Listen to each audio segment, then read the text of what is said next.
स्वागत है आप सभी का सामाजिक विज्ञान के इस 50 एमसीक्यू ऑब्जेक्टिव क्लास में। अगर आप 2027 में मैट्रिक का एग्ज़ाम देने वाले हैं तो आपके लिए सारे प्रश्न महत्वपूर्ण हैं। तो चलिए देखते हैं, सारे प्रश्नों को आप सब आंसर देने का कोशिश कीजिएगा, ठीक है। देखिए, फर्स्ट नंबर प्रश्न है आपको, अमृत बाजार पत्रिका का संपादक कौन है? अमृत बाजार पत्रिका का संपादक कौन है? अमृत बाजार पत्रिका का संपादक मोतीलाल घोष आपका है। ये आपका बिल्कुल राइट आंसर हो जाएगा। नेक्स्ट प्रश्न, इसको छोटा कर लेते हैं। नेक्स्ट प्रश्न आपका है, मराठा समाचार पत्र किस भाषा में प्रकाशित है? मराठा समाचार पत्र आपको अंग्रेजी भाषा में जो है ना प्रकाशित है। आपका ऑप्शन ए आपका बिल्कुल राइट हो जाएगा। बिल्कुल राइट ऑप्शन आपका ए हो जाएगा, ठीक है। नेक्स्ट प्रश्न आपका है 3 नंबर प्रश्न है, निम्न में से किस सिख गुरु का जन्म पटना में हुआ था? देखिए, 10वें गुरु कौन है? सिख संप्रदाय के 10वें गुरु गुरु गोविंद सिंह का जन्म हुआ था, आपको पटना में हुआ था, ठीक है। उसी को बोला जाता है सिख संप्रदाय के 10वें गुरु। तो आपका डी आपका बिल्कुल राइट आंसर हो जाएगा। डी आपका बिल्कुल राइट आंसर हो जाएगा, ठीक है। डी आपका बिल्कुल राइट आंसर हो जाएगा, ठीक है। नेक्स्ट प्रश्न देखते हैं। नेक्स्ट प्रश्न आपका है 4 नंबर प्रश्न है, बिहार बंगाल से कब पृथक यानी कि अलग हुआ था, ठीक है। बिहार बंगाल से कब अलग हुआ था? आपको इसका आंसर 1912 में हो जाएगा। ये आपका बिल्कुल राइट आंसर हो जाएगा, ठीक है। ये आपका बिल्कुल राइट आंसर हो जाएगा, ठीक है। नेक्स्ट प्रश्न 5 नंबर प्रश्न है, भारत आने वाली, इसको थोड़ा सा बड़ा कर लेते हैं जिससे आप लोग को दिखे, ठीक है। भारत आने वाली प्रथम यूरोपियन कौन थे? भारत आने वाली प्रथम यूरोपियन आपको पुर्तगाली थे। ऑप्शन सी आपका बिल्कुल राइट आंसर हो जाएगा, ठीक है। ऑप्शन सी आपका बिल्कुल राइट आंसर।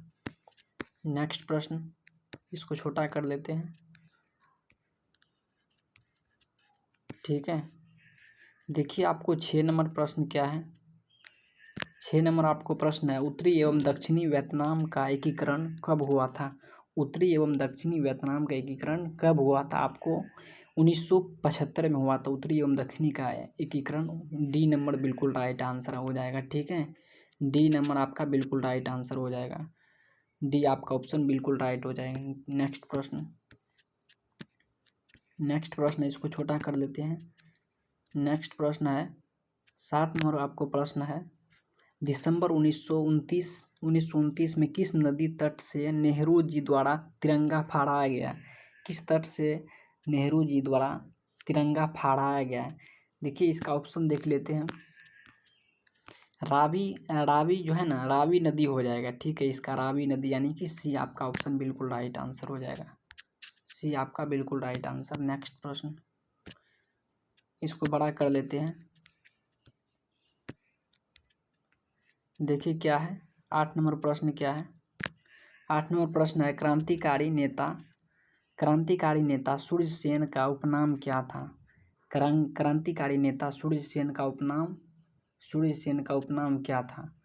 इसका उपनाम मास्टर दा था। मास्टर दा यानी कि सी आपका ऑप्शन, सी नहीं बी आपका बिल्कुल राइट ऑप्शन हो जाएगा, ठीक है। नेक्स्ट प्रश्न, आप सभी जो है ना वीडियो को लाइक नहीं किए तो वीडियो को लाइक कर दीजिएगा, और चैनल पर पहली बार आए हैं तो चैनल को सब्सक्राइब कर लेंगे। 9 नंबर प्रश्न है, राष्ट्रीय जलमार्ग 1 है, राष्ट्रीय जलमार्ग कहाँ से कहाँ तक है वो आपको पूछ रहा है।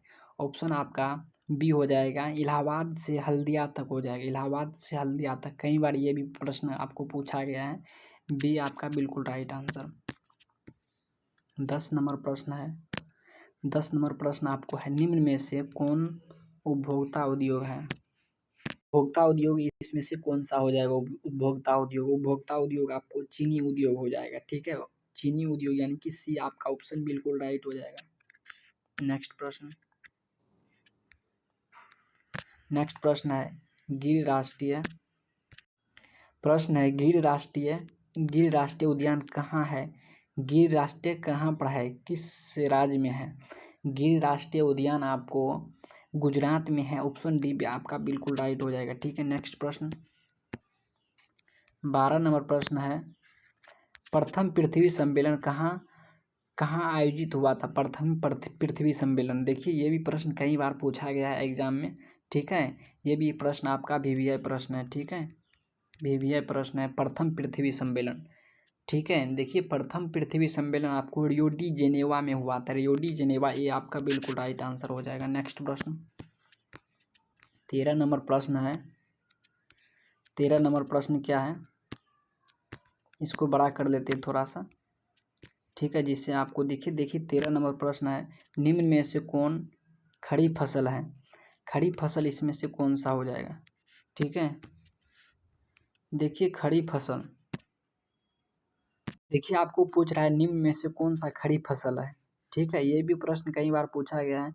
खड़ी फसल इसमें से आपको कौन सा है आपको बताना है। ठीक है, खड़ी फसल आपको नीचे में ऑप्शन देखते हैं।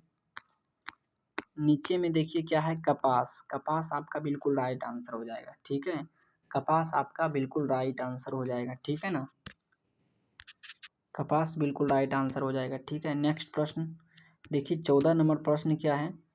14 नंबर आपको प्रश्न है, बांधों को आधुनिक भारत का मंदिर किसने कहा था?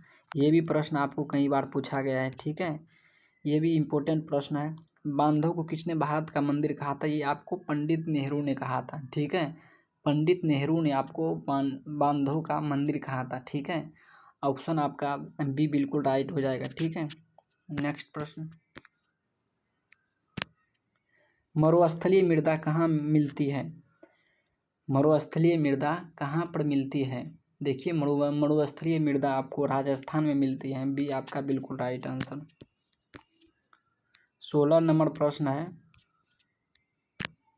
16 नंबर प्रश्न है, भारत का सबसे छोटा रेलवे क्षेत्र कौन सा है? भारत का सबसे छोटा रेलवे क्षेत्र कहाँ पर है? भारत का सबसे छोटा रेलवे आपको उत्तर पूर्वी रेलवे हो जाएगा। ठीक है, ऑप्शन डी आपका बिल्कुल राइट आंसर। 17 नंबर प्रश्न है, निम्न में से कौन सा लोकतंत्र का प्राण है? निम्न में से कौन सा लोकतंत्र का प्राण है? ये आपको राजनीतिक दल हो जाएगा। सी आपका बिल्कुल राइट आंसर। 18 नंबर प्रश्न है, भारतीय कम्युनिस्ट पार्टी का स्थापना कब हुई थी? भारतीय कम्युनिस्ट पार्टी का स्थापना 1925 में हुआ था। ऑप्शन ए बिल्कुल राइट आंसर। किसने कहा था लोकतंत्र का, इसको थोड़ा सा छोटा कर देते हैं। ठीक है, किसने कहा था लोकतंत्र, किसने कहा लोकतंत्र जनता का, जनता के लिए तथा जनता के द्वारा शासन है? ये आपको अब्राहम लिंकन ने कहा था। ये भी कई बार पूछा गया है। ठीक है, कई बार पूछा गया है, अब्राहम लिंकन ने कहा था। ऑप्शन बी आपका बिल्कुल राइट आंसर। ठीक है, 20 नंबर प्रश्न देखते हैं। देखिए 20 नंबर प्रश्न क्या है। 20 नंबर प्रश्न आपको भारत में, देखिए 20 नंबर प्रश्न है, भारत में कौन सा शासन प्रणाली है? भारत में संसदीय शासन प्रणाली है। ठीक है, डी आपका बिल्कुल राइट आंसर। नेक्स्ट प्रश्न आपको है, भारत में वोट देने के लिए न्यूनतम आयु कितनी होनी चाहिए? देखिए भारत में वोट देने के लिए आपको 18 वर्ष होना चाहिए। 18 वर्ष है आपकी, तभी आप वोट दे सकते हैं। ठीक है,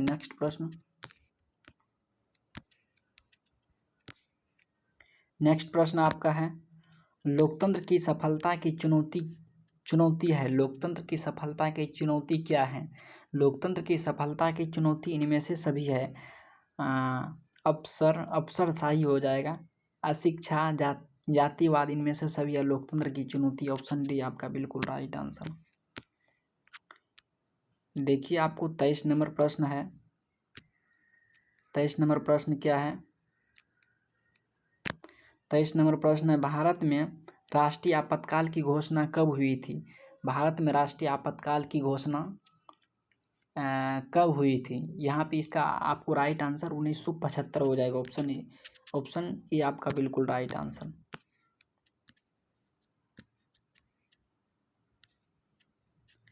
देखिए आपको 24 नंबर प्रश्न है। ठीक है। 24 नंबर प्रश्न है, सुनामी प्रभावित क्षेत्र में सड़कों का निर्माण कहाँ करना चाहिए? सुनामी प्रभावित क्षेत्र में सड़कों का निर्माण आपको घाटी तट से दूर करना चाहिए। ऑप्शन बी आपका बिल्कुल राइट आंसर। देखिए 25 नंबर प्रश्न है। 25 नंबर प्रश्न आपको है, समाजवादी अर्थव्यवस्था का गुण क्या है? समाजवादी अर्थव्यवस्था का गुण सामाजिक कल्याण हो जाएगा। ऑप्शन डी आपका बिल्कुल राइट आंसर।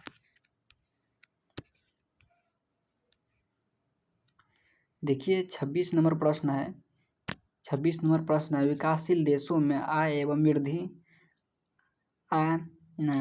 में वृद्धि के लिए किस पद का प्रयोग होता है? आय में वृद्धि के लिए किस पद का प्रयोग होती है? इसका ऑप्शन देखते हैं, आर्थिक विकास, आर्थिक वृद्धि, समावेशी विकास, इनमें से कोई नहीं।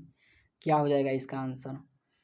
यहाँ पे हो जाएगा आपको समावेशी विकास, बिल्कुल राइट आंसर आपको सी हो जाएगा। ठीक है, सी आपका बिल्कुल राइट आंसर। 27 नंबर प्रश्न है, निम्न में से कौन प्लास्टिक मुद्रा है? प्लास्टिक मुद्रा आपको बताना है। डेबिट कार्ड आपका प्लास्टिक मुद्रा, सी आपका बिल्कुल राइट आंसर हो जाएगा। नेक्स्ट प्रश्न 28 नंबर प्रश्न है। 28 नंबर प्रश्न है, भारत में सकल घरेलू उत्पादन में किस क्षेत्र का योगदान सर्वाधिक रहता है? भारत में सकल घरेलू क्षेत्र में आपको सेवा क्षेत्र का सबसे ज़्यादा योगदान रहता है। ठीक है, सेवा क्षेत्र यानी कि सी आपका ऑप्शन बिल्कुल राइट। छिपी बेरोजगारी पाई जाती है। 29 नंबर का प्रश्न क्या है? छिपी बेरोजगारी पाई जाती है। छिपी बेरोजगारी कहाँ पर पाई जाती है? सेवा क्षेत्र, कृषि, औद्योगिक क्षेत्र, इनमें से कोई नहीं। क्या हो जाएगा 29 का राइट आंसर क्या हो जाएगा? 29 का राइट आंसर आपको बी हो जाएगा, कृषि क्षेत्र में हो जाएगा। ठीक है, नेक्स्ट प्रश्न, रूस की मुद्रा क्या है? रूस की मुद्रा क्या है?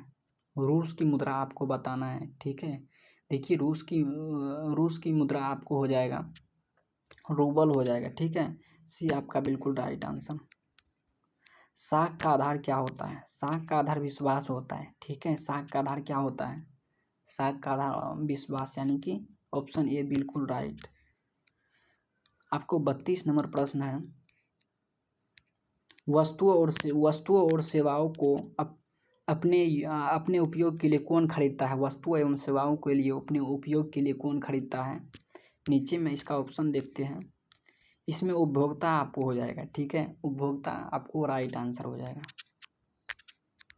ठीक है, उपभोक्ता हो जाएगा। ठीक है, नेक्स्ट प्रश्न, वायु परिवहन, इसको बड़ा कर लेते हैं। क्या है? वायु परिवहन का राष्ट्रीयकरण कब किया गया? वायु परिवहन का राष्ट्रीयकरण कब किया गया? 1953 में इसका राष्ट्रीयकरण किया गया था। ठीक है, नेक्स्ट प्रश्न, विश्व का प्राचीनतम परिवहन साधन क्या है? विश्व का प्राचीनतम परिवहन साधन आपको बताना है। आपको जल परिवहन, ये आपका बिल्कुल राइट आंसर हो जाएगा। नेक्स्ट प्रश्न, मामड़गांव बंदरगाह कहाँ है? मामड़गांव बंदरगाह आपको गोवा में है। बी आपका बिल्कुल राइट आंसर। कांडला विशेष आर्थिक क्षेत्र कहाँ है? कांडला विशेष आर्थिक क्षेत्र कहाँ पर है? देखिए कांडला विशेष आर्थिक क्षेत्र आपको गुजरात में हो जाएगा। ठीक है, गुजरात आपका सही ऑप्शन आपको डी हो जाएगा। ठीक है, देखिए 37 नंबर प्रश्न है, कहलगांव तापीय विद्युत परियोजना कहाँ पर है? ये भी आपका इम्पोर्टेंट प्रश्न है। कहलगांव तापीय विद्युत परियोजना आपको हो जाएगा भागलपुर में हो जाएगा, यानी कि ये आपका बिल्कुल राइट आंसर। ठीक है, ये आपका बिल्कुल राइट आंसर हो जाएगा। जैववर्तन संबंधित था। जैववर्तन यानी कि किससे संबंधित था? जैववर्तन किससे संबंधित था? आपको व्यापारियों से हो जाएगा। सी आपका आंसर हो जाएगा। ठीक है, नेक्स्ट प्रश्न 39 नंबर प्रश्न है। 39 नंबर आपको प्रश्न है, जर्मन राज का निर्माण किसने किया था? जर्मन राज का निर्माण किसने किया था? आपको नेपोलियन बोनापार्ट हो जाएगा इसका आंसर, बी आपका आंसर हो जाएगा। ठीक है, नेक्स्ट प्रश्न 40 नंबर प्रश्न है, वियना सम्मेलन कब हुआ था? ये भी आपको इम्पोर्टेंट प्रश्न है। वियना सम्मेलन यानी कि कब हुआ था? वियना सम्मेलन आपको 1815 ईस्वी में हुआ था वियना सम्मेलन। ठीक है, ऑप्शन ए आपका राइट आंसर। आपको 41 नंबर प्रश्न, निम्न में से कौन सा जीवाश्म ईंधन है? ये भी आपका वेरी वेरी इंपॉर्टेंट प्रश्न है। ठीक है, 41 नंबर का आपको आंसर हो जाएगा आपका, इनमें से सभी हो जाएगा। जीवाश्म ईंधन, कोयला, पेट्रोलियम, प्राकृतिक गैस, इनमें से सभी आपका हो जाएगा। ठीक है, नेक्स्ट प्रश्न, भारत का प्रथम परमाणु विद्युत गृह कहाँ है? भारत का प्रथम परमाणु विद्युत गृह कहाँ पर है? देखिए, आपको तारापुर आपका राइट आंसर हो जाएगा। ठीक है, 42 का क्या होगा आंसर? तारापुर बिल्कुल राइट आंसर। ठीक है, नेक्स्ट प्रश्न 43 नंबर प्रश्न है, मणिकरण तापीय ऊर्जा संयंत्र किस राज्य में है? मणिकरण तापीय ऊर्जा किस राज्य में है, ये आपको बताना है। ठीक है, देखिए, आपको मणिकरण तापीय विद्युत परियोजना आपको जो है ना, आपको हिमाचल प्रदेश हो जाएगा। मणिकरण तापीय ऊर्जा संयंत्र आपको हिमाचल प्रदेश, सी आपका राइट आंसर हो जाएगा। 44 नंबर प्रश्न है, 44 नंबर आपको प्रश्न है, सिंदरी किस उद्योग के लिए जाना जाता है? सिंदरी किस उद्योग के लिए जाना जाता है? उर्वरक उद्योग के लिए जाना जाता है। आपका बी आपका बिल्कुल राइट आंसर। 45 नंबर प्रश्न है, एशिया में सबसे पुराना रेलवे वर्कशॉप कौन है? एशिया में सबसे पुराना वर्कशॉप कौन हो जाएगा?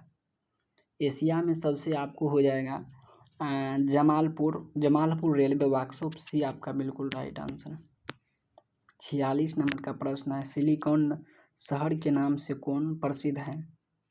सिलिकॉन शहर के नाम से कौन प्रसिद्ध है? बेंगलुरु हो जाएगा। ठीक है, बी आपका ऑप्शन हो जाएगा। ठीक है, नेक्स्ट प्रश्न, मंदर पहाड़ी किस जिले में है? मंदर पहाड़ी किस जिले में है?